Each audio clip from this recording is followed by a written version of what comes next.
Okay guys, memandangkan ni day 1 aku dekat Japan. So tadi aku buat live, ada beberapa orang suggest tempat yang menarik. So aku tak ingat pula tadi kat dalam live tu. Pada semua orang yang pernah ada pengalaman dekat Japan ataupun yang tahu pasal Japan, korang boleh komen mana tempat-tempat yang menarik untuk aku pergi. Kalau aku rasa tempat yang korang komen tu berbaloi, menarik, aku suka, puas hati, aku ada hadiah untuk kau. Aku ada hadiah untuk orang yang suggest aku untuk pergi. Cuba kau.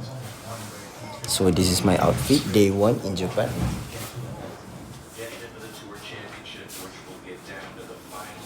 Aceh! So komen je lah. Hadiah menanti anda. Ribuan yes. Komen. Aku nak tahu juga tempat-tempat yang menarik kat Japan sebab ini aku baru je sampai. So lama lagi aku kat sini. Aku akan ada kat Japan ni lama lagi.